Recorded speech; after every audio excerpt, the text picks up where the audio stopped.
Yo, what's good, Joe? It's your man, the Bigga P, and I'm here to talk about the PBC cards from Friday night and Saturday, or PBC on Showtime and PBC on Fox.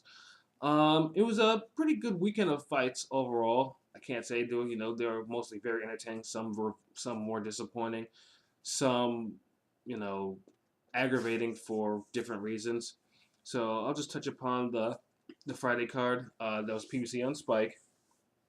Most notably, is is billed as the Dirrells, both Andre and Anthony, fighting together on the first card and on their first card in about 7 years or so. And it was interesting. And but before those Dirrell fights, we had a fight with Jonathan Guzman, who's a local cat around, who boxes around the state that I'm in. He has pretty good buzz. 20-0 with 20 knockouts, and he faced I think Rosas. I think that's his name. It was it was competitive in the beginning, and then it just got very gruesome to watch. I mean, Guzman just I think dropped him with an unbelievable left hook, and I think it was in the fifth or sixth rounds. And then after that, it was just target practice. So it was just although he was fighting back, he was just catching way too much of a beating. He's getting lumped up. His nose was bleeding. The whole nine.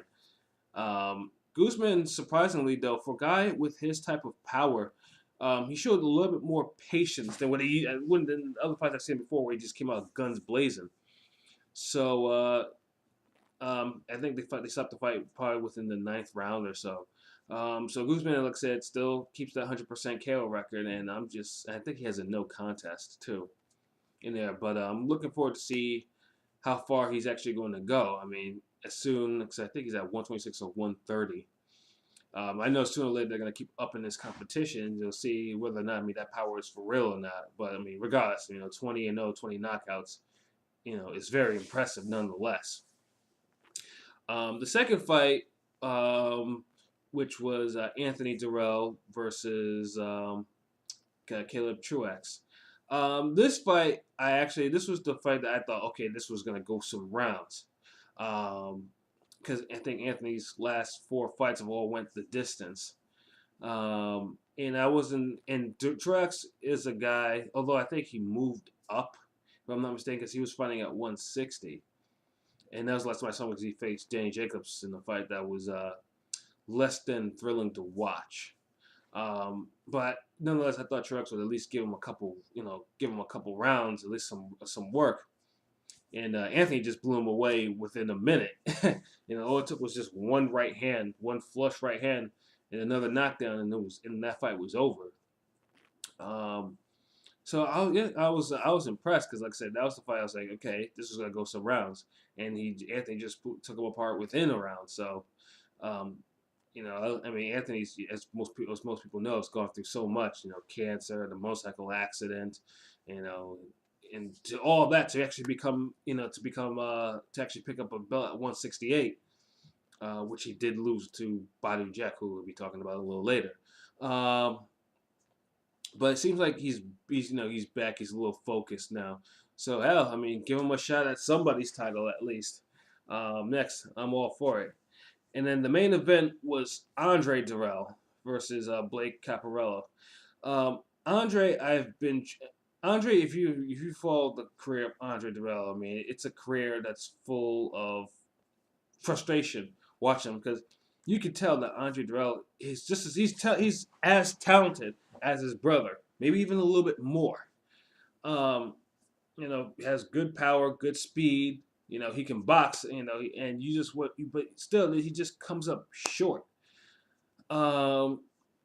In this two, and I know he was in the Super Six. That's pretty much that. I mean, I've watched him before the Super Six, but Super Six was where he got his attention. Where in his first fight, he was pretty much robbed by in England by Carl Froch, and then after that,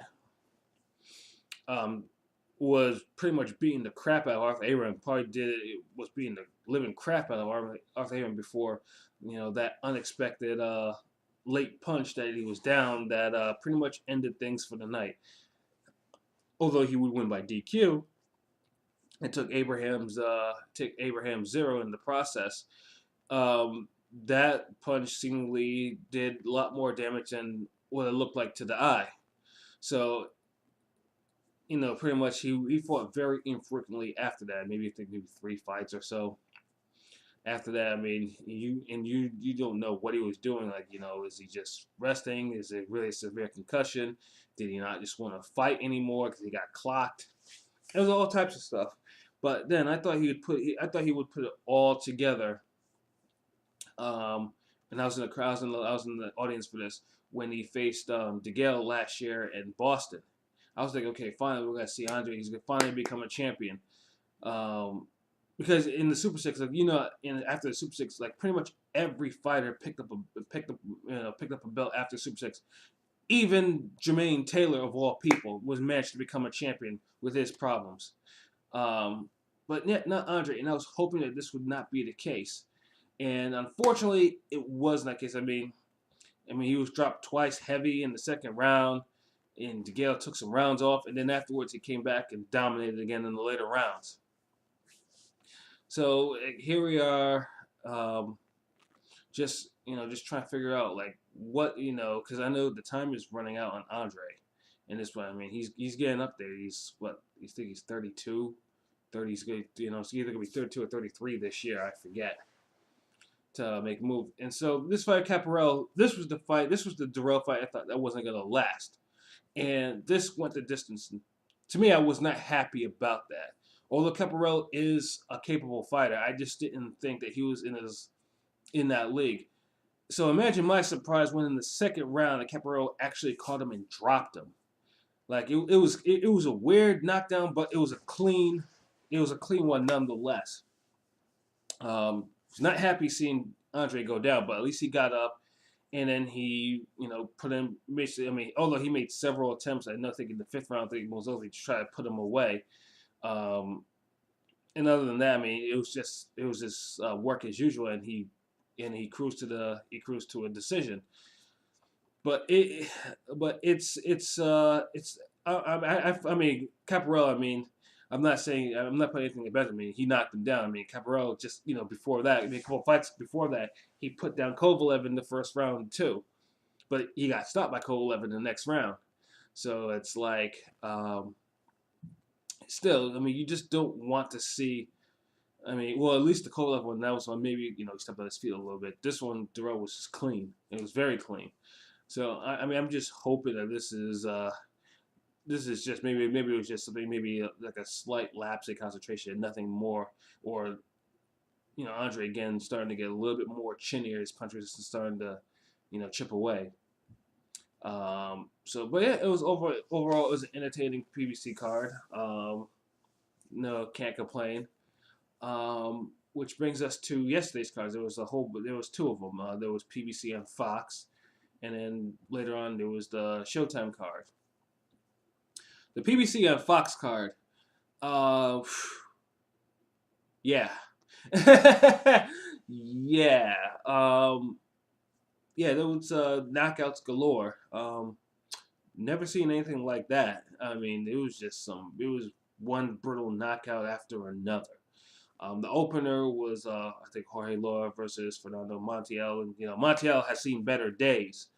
Um, Although I thought, like I said, he put up a very spirited effort against Lee Selby. I thought he even had him winning in spots before he got worn down. But this was the type of fight that I didn't think he was going to win. And my instincts proved correct because from the opening bell, Laura came out guns blazing. There were 3 knockdowns. After the third knockdown, I was screaming for the referee to stop it. And even I think one of them, I think Montiel went down, but he got hit when he was down too. Which, I mean, Montiel probably could have played the role and got himself a DQ win and take a 0 that way. But of course, he's a more honorable fighter than that. But after the third knockdown, I was like, okay, ref needs to stop this fight. This is done. And then what happens? The fourth one, vicious. I think it was a vicious right hand, and Montiel dropped face first against. I was like, and I'm like. I was like, did it really need to come with that? The man went down 3 times, was not throwing anything offensively that would have tried to change the fight. Did it really need to get to that point? No, it did not.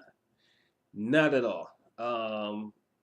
So yeah, I mean that was certainly an opener. And I had my boy over too, and he was like, oh shit, like like we didn't expect that. Which brings us to our second fight, another oh shit type of fight. Thomas Top Dog Williams versus Edwin Rodriguez. Now I was rooting for Edwin hard. I mean, as most people know, I mean I rooted for Edwin for a while, and I wanted him. I was like, this is the fight that will get him another shot at the title. And for as long as it lasted, almost 6 minutes it lasted. I mean, it was just clear that it was just going to be a bombs away type of slugfest, which it was. And I was not very happy about it for a couple of reasons. One, with Top Dog, I've never been overly impressed by him, and the fight that he had with Campillo, I think it was like last year or something like that, or where that was the fight where he was winning, and he got outboxed, he got dropped, he got cut, and then the fight stopped. There, I wasn't really impressed with the type of how he was acting afterwards. And then in the fight like that, I thought he was just a little bit too. In the fight after that, I think he had the December card, the card that he shared with Edwin. I also thought he was a little bit wild, but I mean, he pulled it off. I mean, I never really thought too highly of him, other than he could punch. And then we got Edwin, who I've been high on for a while. I mean, after the Ward fight, I'm thinking to myself, just have to rebound. You have to move up. You can't drain yourself down to 168 anymore. And he was doing it. He was doing good. The fight they had, the shootout they had with Seals last year on that PBC and Spike Car last year was just absolutely ridiculous. It was 5 knockdowns in 3 rounds, and it was just absolutely brutal than the other, more brutal than the other. This is that fight, I think, was the catalyst for what we saw in this fight. Because Edwin just it wasn't any jab storm. I mean, Edwin just has chin in the air and just bombing away. It was just, it was just incredible. I don't know why he did that. I mean, it's like, he shouldn't. I mean, he threw new jab. I mean, it wasn't like in the Seals fight. At least in the Seals fight before it went bombs away, he was using his jab. He was setting up his punches, and this time he was not. He was just trying to bomb away, and then doing that, he was just taking some hellacious shots. It was just wild. I couldn't understand. Like, I mean, I like a good slugfest, but I mean, but the punches he was throwing was just overly just wild. I mean, either was just trying to recreate the Seals fight again, or trying to make a really big statement. If he had pulled it off, but whatever it was, Top Dog's punches were a lot more. Where the Seals fight, because Seals was just mostly was counter punching.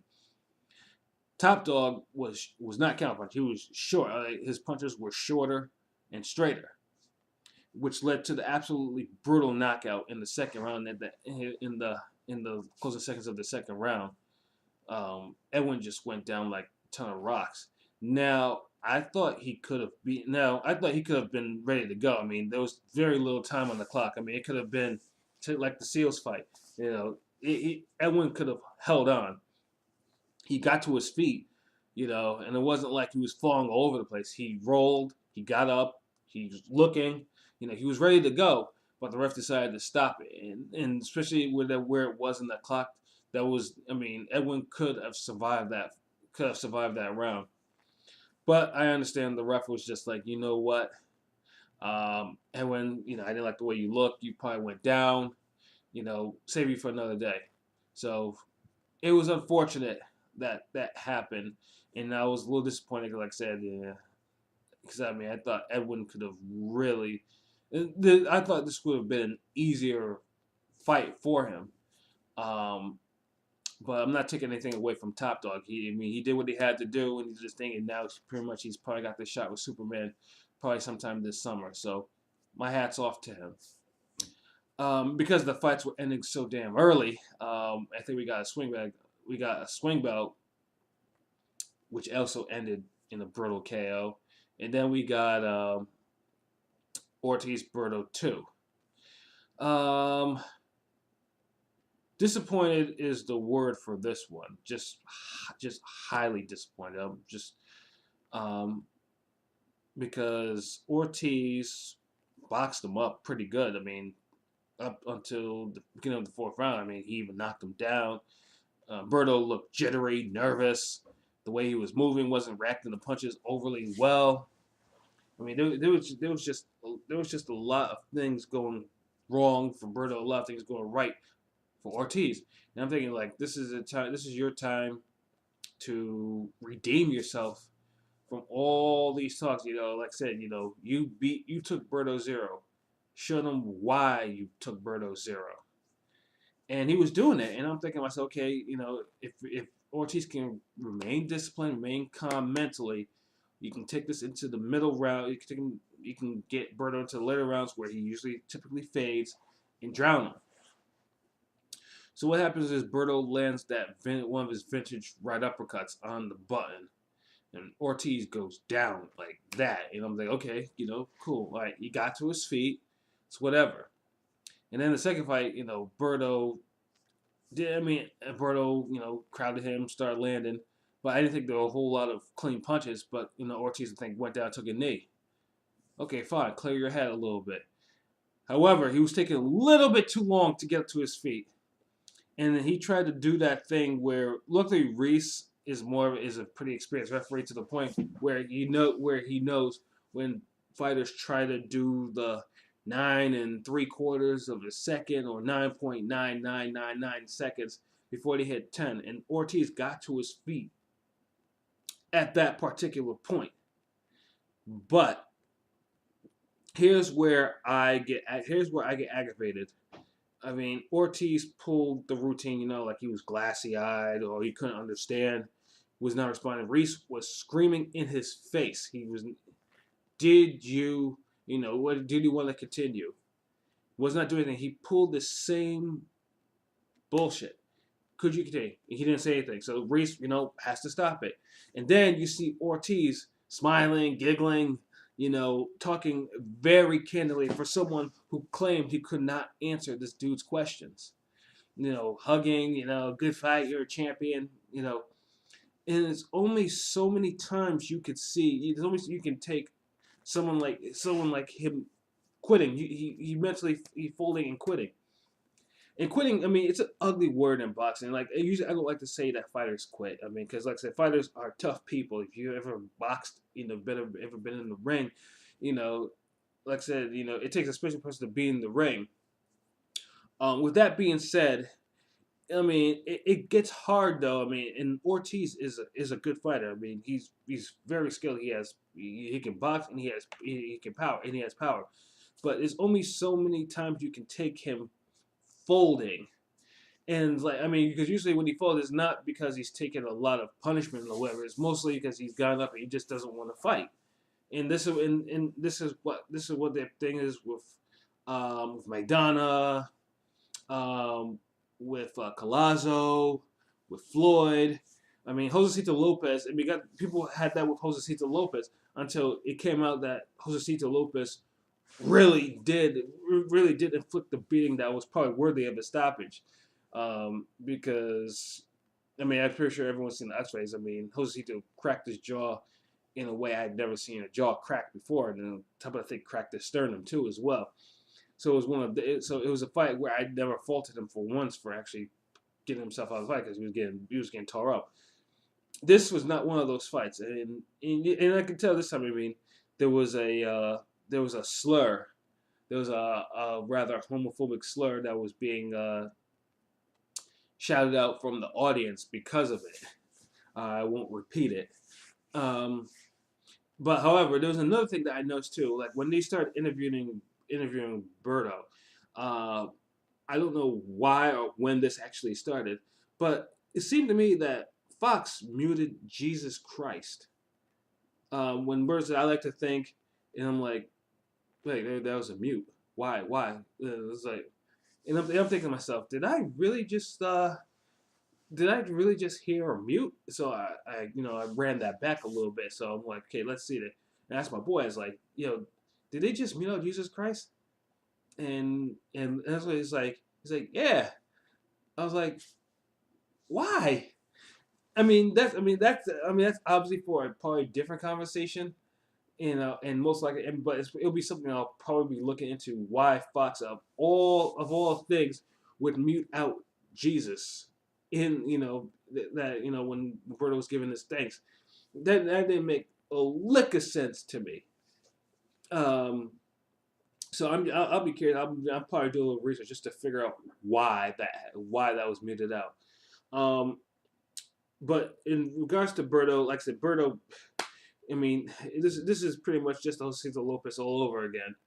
Um, he looked terrible. He didn't look good, and and unfortunately he was overmatched, and then a flaw from his more superior opponent came up, and he took advantage, and here we're in a situation. So now I think they're talking Andre Berto versus Danny Garcia, a fight I have no interest in whatsoever, none.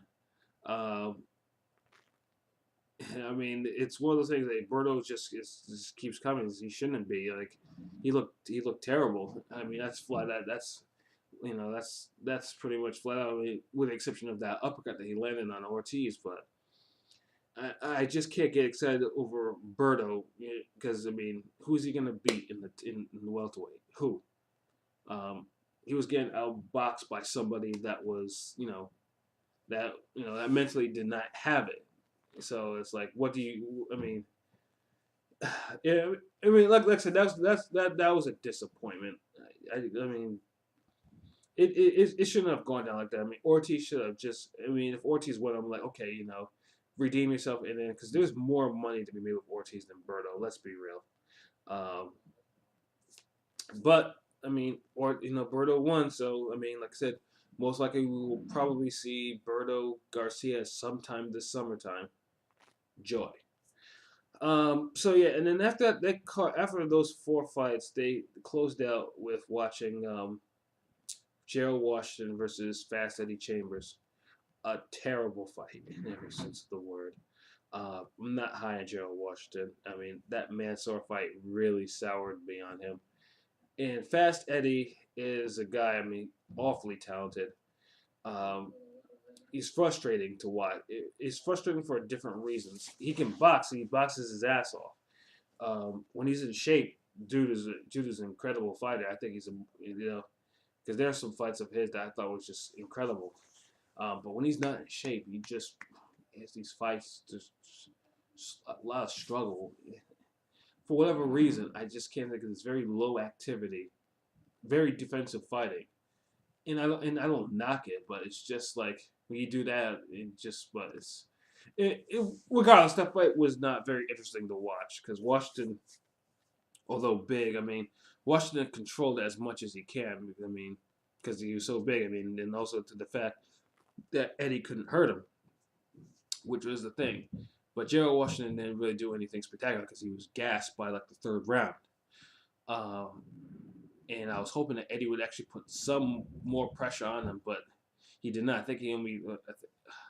I don't remember the punch stats for the whole 8 rounds of the fight, but they were pretty low for Eddie and very low, and I was not impressed. I'm like, Eddie could have really schooled this guy. And I don't know whether it was just either his style was just being too defensive, or the shape that he was in, he was not, he's not going in. I was disappointed to seeing that. I mean, Washington. I mean, he basically won the fight by just being busier. Yeah, that's pretty much it. And I thought that was just a terrible fight to close the card. Not high on Gerald Washington whatsoever, and you know, Eddie, I just don't know where you go from there. I mean, you're on TV and then you just let someone like Gerald Washington just outbox you. I wouldn't say outbox you, just literally just outwork you some sort of way. What do you do after that? Yeah, pretty much after that fight, so I flipped it over immediately to the Showtime card. for the doubleheader. I guess this is like the unofficial super middleweight title tournament. The first fight was Medina versus James DeGale, who of course I mentioned earlier. Um, I think he was making his second defense of the middleweight title. This fight I thought was going to be a mismatch. This had mismatch written all over it. Medina, although he was mostly known for taking away Jay Leon Love's zero in brutal fashion. He had also been KO'd by Badu Jack, who of course was fought in the main event. So he'd been KO'd before, so it's like, okay, DeGale would pretty much have his way. What I saw was probably one of the better determined efforts I've seen from an underdog. Medina put in absolute work. He put in unbelievable pressure. Had him on the ropes, scored in the corner, teed off. He had a counter, like he had a hard counter left jab that I was impressed by. DeGale just looked just completely sloppy in this fight. I don't know if he either didn't train correctly, but he took a lot of punishment for a guy, and I guess he's a durable guy, but his hands were down. Um, his hands were down. He just looked off. He looked just horribly sloppy, and then pretty much at the end of every round, he had to sticking his tongue out. And Medina, to me, was just piling up the points, piling up the rounds. Um, now, if I was a judge, I would have said, to me, it was a clear win for Medina. I thought he outworked them. Um, basically outworked them virtually. At worst case scenario, it could be a draw because some of the rounds were a little bit close. But when I see 117, 111 for DeGale, I'm like, get the fuck out of here. Nah. Unanimous decision. You telling me that Medina was not dominated. He was not in trouble in any parts of the fight. He wasn't staggered. He didn't go down. None of that stuff. But you're telling me that James DeGale, who was taking rounds off, who was grimacing, who was highly ineffective, was winning fights, was winning 9 rounds of this card. 9 rounds of this fight. No.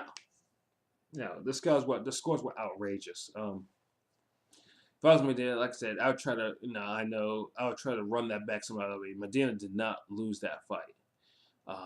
So hopefully he gets another shot at somebody's belt in the near future. DeGale did not impress. Did not impress me. Whereas at least in the Dirrells fight and the Bute fight, he was more impressive. But this fight, he just looked completely sloppy. And it showed too, because his face was all marked up. He was making excuses later on, but he took a beating from Medina. He did not win that fight. So but that's boxing, I guess. Bad judging. It's something that it's still prevalent. Speaking of that, which also was a thing in the main event, we saw Lucien Bute versus Badu Jack, who was making his second defense of the super middleweight title. This was also a very clear win for Jack. Although it was more competitive, it was very competitive. I thought Bute, I think started showing his age a little bit, and Jack was pretty much boxing him textbook. He was just hitting him at will with right hands and stuff of that nature. And Bute, he was competitive enough to make it. It wasn't a fight where he didn't get wobbled or anything. It was just like the DeGale fight, but it was clear that he was just overmatched to me by mid fight. And I had Jack winning 116, 112. It's a clear win, competitive clear win. I don't know. And then one judge saw it 117, 111. Fine, that's what it is. But when you have 2 judges somehow score the fight 114, 114, you gotta know, you gotta see what the hell is going on. Like, what type of shit is that? It wasn't an even fight. Jack clearly won the fight, and Jack knew it too. Pretty much he got on the mic and was like, bullshit, and rightfully so. And new judges are needed. So yeah, it was just that whole DC card was just ruined by just horrible judging. Just terrible judging. I know DC's had this problem before. Has had this issue. Um, and it's disgusting that two relatively good fights were just ruined by bad scoring. So so yeah, I mean those are my thoughts on those cards. So yeah, I know next week is Canelo Khan. I'm definitely gonna make sure I record my thoughts for that for next week after that fight. So till then, peace.